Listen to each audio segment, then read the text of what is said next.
Everybody, good evening and welcome to the United Stand. This is your Erik Ten Hag press conference reaction for Sevilla, which is actually still ongoing, but there's enough questions that we can react to it, and then we'll just catch up with the other ones as well. Hope you're doing fantastically well. Unfortunately, the plane was delayed for Manchester United, so it delayed the press conference. I am on That's Football straight after this, doing Bayern Munich against Man City, but let's fly straight into this. Smash a like on the video. Lots to talk about injuries, about transfers, about the tie itself. So, Erik Ten Hag, you may have seen it already. We know that Marcus Rashford trained today. We know that Malacia, Luke Shaw and Sabitzer trained today. So 4 players back available, not just for tomorrow's game against Sevilla, but also the Sunday game against Brighton. It's a big boost. You know, even if one or two of them aren't quite ready to start tomorrow, the fact that we've got those 4 players back, especially, I think Luke Shaw, you know, hot take, I think Luke Shaw being back is more important than Marcus Rashford. Oh, that's controversial on a Wednesday night, Mark. Well, it is. I think Luke Shaw is the most important player out of those to be back. I think Sabitzer is very important because we haven't got Bruno tomorrow night. I think Rashford's very important because he's fantastic. I think Malacia is important because he can play left back. But I think Luke Shaw, I would be playing him left centre-back tomorrow night if he's fit to play. So what did Erik Ten Hag have to say that? Shout out to my son Caden, who turns 9 today, says Caden James. Congratulations and happy birthday to Caden. I'm sure you'll get a lot of that in the chat. But Erik Ten Hag has confirmed the injuries are back, and this is what he had to say about that. Basically said, on the injured players returning tomorrow, they are available because that's why they're on the airplane, but I'll take my decisions tomorrow and we will make the decision. We want to compete with the best and know we have to progress even more as a footballing team. But specifically on injuries, he was asked about Marcus Rashford and he said he's had 1 training session today, but he has been training individually. Now, what I would say about Marcus Rashford is that he literally did this injury against Everton 10 days ago. There ain't no way he's had a groin injury. I mean, he's literally not had a proper groin injury, thank God, because you don't come back in 10 days from a groin injury unless you're, you know, medicine man or something like that. Now, he's probably pulled a muscle in his groin or he's strained something, but that is not a tear or anything like that, thank God. And, I mean, look, we're very lucky about that, and I think that just goes to show how aware Marcus Rashford is of his body now, and that just goes to show how much better Marcus Rashford not only looks after himself, but the club look after him better as well. Because, look, getting himself off that pitch when he did, absolutely imperative. If he'd have just gone, oh, you know, I'm going to play on, I think it could have been, you know, a lot longer. So to have him back in 10 days is incredible. And as I say, if he's ready to go, he's ready to go. If there's a little bit of a question mark about him, I wouldn't start him. But ultimately, if he's ready to start, I'd go Rashford off the left, Martial down the middle, and Anthony off the right. And Sancho goes back to the bench, unfortunately. But he might decide to rest Martial, because Martial's obviously got to be kept under wraps as well. So he might do that. On the injury front, though, Scott McTominay's quite an interesting one. I mean, whether people are bothered about it or not, it's still an option. It's still a body, and it's still somebody that, you know, makes our squad have more options. Scott McTominay not in Spain, and not expected to be available for the next few games was the word that came out this morning. So not expected to be back for Brighton, and potentially not for Spurs next week as well. So Scott McTominay still out, but as I said, Malacia, Luke Shaw, Sabitzer and Marcus Rashford all back. And as we know, Bruno Fernandes is suspended. So we go with what we've got in this game. And I don't know whether you saw the clips on the United Stand earlier, because we were at the Sevilla press conference as well, and their manager was talking up their chances, saying if they'd had another 5 minutes at Old Trafford, they'd have fancied winning that game. There was no such thing as luck. They had the momentum and they deserved to get the result they got. Was there any questions about Maguire? Jokes aside, you can see Samuel Lucas say Maguire is in list of players to be sold this summer, says Ashan. Well, the press conference is still going on, so we could still get a question about Harry Maguire, but let's move through it. Hope we win tomorrow. It's my birthday as well, says Callum. Happy birthday to Callum and Caden then. Let's have a look at what else has been said. He's also spoken about Erik Ten Hag. Erik Ten Hag spoke about himself. I'm brilliant. He's basically spoken about David De Gea, and he said this, stopping goals. That is the main job for a goalkeeper. Everyone has their own particular style. Nowadays, in possession, it has become more and more important at the top levels. However, at the end of the day, it's about stopping goals, shots, crosses, one-on-ones, and I think David De Gea is a complete goalkeeper. Eriksen was also in the interview as well. He said this, Marcel on Sabitzer. Sabitzer has done unbelievable while I've been away. Everyone has done their job. The few sessions I've had have, let me get my words out. It's not my fault, it's the way Eriksen has said it. The few sessions I've had with Marcel, he only arrived after I was injured. Okay, that's not really relevant as well.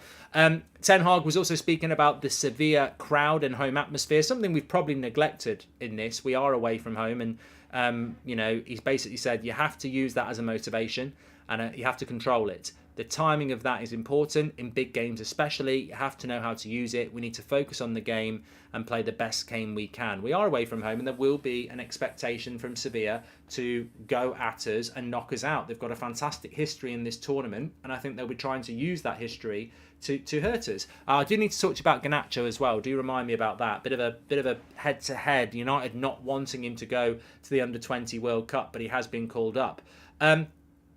Eriksen on what to expect from Sevilla. We let them in the game in the first game. We had control for the first hour of the game. They've had a lot of different coaches this season, but they are now starting to win games. They have a good team, a good shape, and some very good individuals. Look, I don't disrespect Sevilla. I'm sure you don't disrespect Sevilla either, but I've got to be honest, I don't think they're that good, and I think that we massively contributed to our own downfall. Welcome to the Members Club, Nadine. Thank you very much for supporting the channel. There's no way that game should be 2-2, and I'll stand by what I said. If we're conceding goals to Sevilla, then there's something wrong with their team defensively. Now, I'm not going to say that we can't go out tomorrow night. Of course we can, but they remind me of Sociedad, and they remind me of Betis. They don't have goals in them, really. They struggle to score goals, and I think defensively in the Premier League they would really struggle. So we've got to make them struggle tomorrow. Whether he starts Maguire and Lindelof or whether he brings Luke Shaw in, I think our defence has got to be looking at a clean sheet, and then that gives us the platform to go through. I just do not believe that these Spanish sides, really, beyond Barcelona and Real Madrid, I don't think these teams are really set up to score goals. They're very good in possession, they're very good in shape, but they're not very good at scoring goals, and we've seen that multiple times this season in this tournament. I'll be munching my 50th birthday cake tomorrow night, says Mike Calvert. Thank you very much. I was worried what you might be munching on in a minute, for a moment, which is fine. It's up to you what you munch on, but I'm glad it's your birthday cake, and happy birthday for tomorrow. We'll try and remember that for the watch along as well. Moving on, let's have a look what else has been said on the press conference by Ten Hag. Eriksen's also been asked about the tackle back in January. I was surprised that Andy Carroll didn't get a yellow card. At the time, I didn't think it was as bad. I didn't fear I would be out for a season. The medical staff kept me in a good shape and got me back. I think it's great to have him back as well. It feels to me like it was a very, very short press conference, because I don't think there's a hell of a lot more than that. I'm just having a look at, see if we've got any more quotes that we can grab hold of you. But people, to be fair, journalists and Adam and Ryan have been waiting around for about an hour. United are late, and then they do the shortest press conference you could ever imagine. However, I've got a few more bits for you as well. Ten Hag on how they can get the win tomorrow. Our organisation all over the pitch is quite good. We need to do better attacking. I'm confident that we can score goals tomorrow, as am I. I think the way we defended from the front against Forest was very clever. I think a lot of people were worried about our defence and that we might sit in and play deep, but actually we defended from the front with the press and the movement of the ball, and I think we'll try and do that again tomorrow. Similarly to Forest, Sevilla don't really have major threats up front, so I don't see why you'd invite them. We invited them to the edge of our box in the second half at Old Trafford, and they scored 2 goals. Fortuitously or not, if you invite them into your box, you're going to get deflections, you're going to get bad luck. I think tomorrow we'll do what we did against Forest. We'll defend from the front, and we'll try and score goals as opposed to defend. And I think that's the way to go. 100%. Erik Ten Hag, we've done that one as well. Erik Ten Hag on modern goalkeeping, we've done that. We want to compete with the best. Ten Hag on the first leg, he says it's clear. It's about 2 legs. I think we played quite well for 60 minutes, and in the last 30 minutes we dropped a level. It's not acceptable, and we know that. You will get punished at this level if you drop your levels, and I think he's absolutely spot on with that. So yeah, quick summary on it then. It very much looks like we go with what we've got. I think there'll be a little bit of a debate about what the starting lineup should be. Obviously, I did my preview last night. Do I change my starting lineup based on what we know now? Marcus Rashford's there, Sabitza's there, Martial's there, Luke Shaw's there. Scott McTominay isn't there, and Scott McTominay's probably going to be out for quite a while. I personally think that the starting lineup for tomorrow should be De Gea, Wan-Bissaka, Lindelof, Luke Shaw, Dalot, Casemiro, Eriksen, Sabitzer, Rashford, Martial and Antony. Now, obviously, if Sabitzer and Rashford are not fit to start, that changes it a little bit. I'd bring Fred in and put Eriksen at 10 and I'd start Sancho on the left. If Luke Shaw's not fit to start, obviously I play Maguire and Lindelof with Dalot at left back. So we've got options, and I think that's the best way to approach it. Yeah, without a shadow of a doubt. Eriksen on winning 15, drawing 2 with Casemiro and Fernandes. 2 very good football players. For me, it's easy to fill in the extra gap between them. It has been good. I didn't even know we had that many games without losing, but it's something we want to keep going. And he said, looking back a year ago, I was dreaming about being where I am today, but it was a dream being back in football. I was lucky manager wanted me to come here. Now already with a trophy, I'm aiming for 2 more, and it will be fun. So Christian Eriksen obviously was the player, as you may have guessed, who was sat next to Erik ten Hag, which I maybe didn't tell you about. So yeah, look,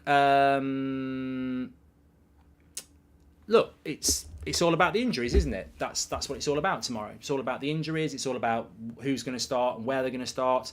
But ultimately, I think Manchester United have got a fantastic chance of winning the game, and I think we will defend from the front. Now, what I did want to remind myself about was about Garnacho. So Garnacho has been called up to the under-20s World Cup squad for Argentina.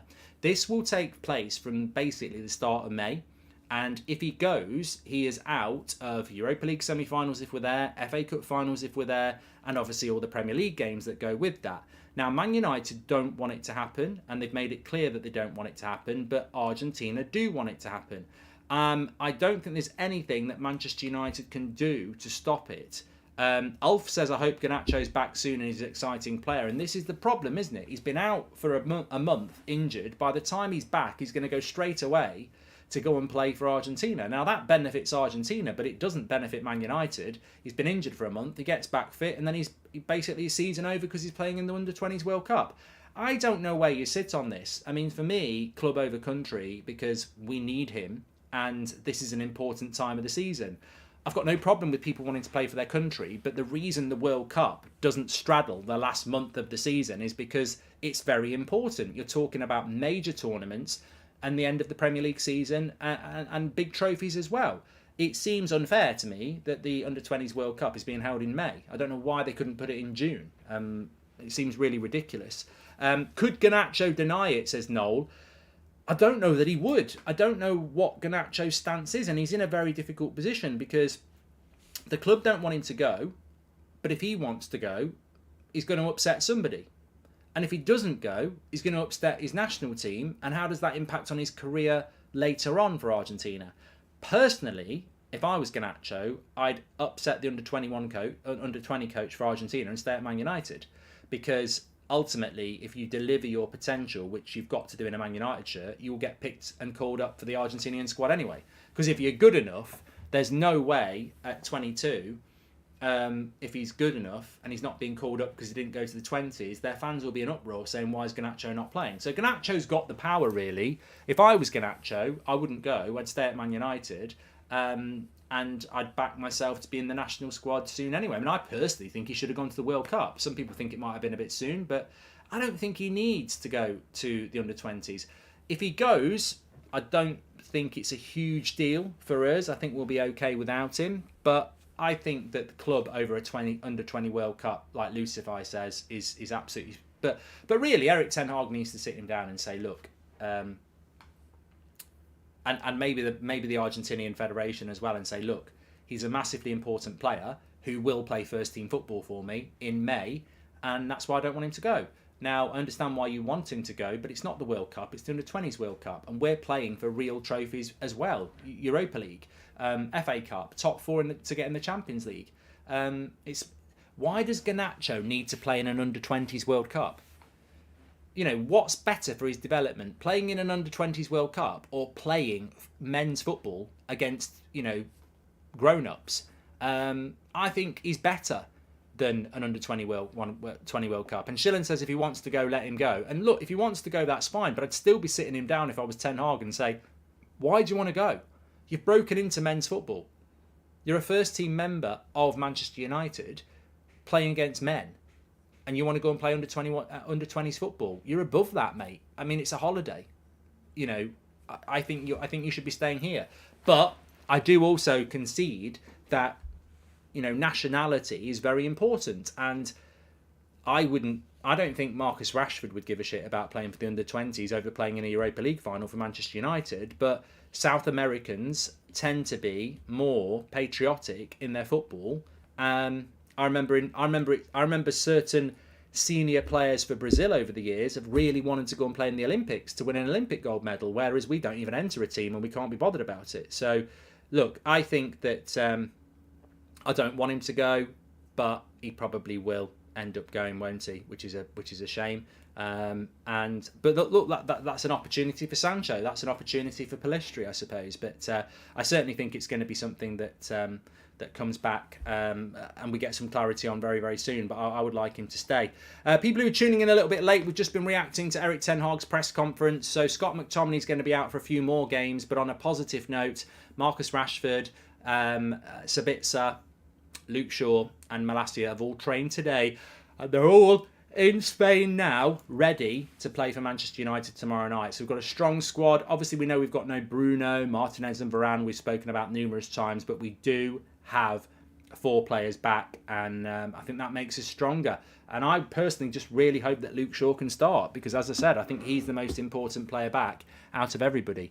But we will see what happens, I suppose. A very quick update. It was a very quick press conference, to be honest with you. They delayed it. They were late, and I think that's why they've done a short press conference. But I'm going to be live watching Bayern Munich against Man City over on That's Football. In fact, I'll be live in 2 minutes' time. So I'll see you over there. Thanks everyone for tuning in. Smash a like on the video and subscribe. And don't forget, tomorrow, it's the massive watch along on this channel. Man United against Sevilla. Bring it on.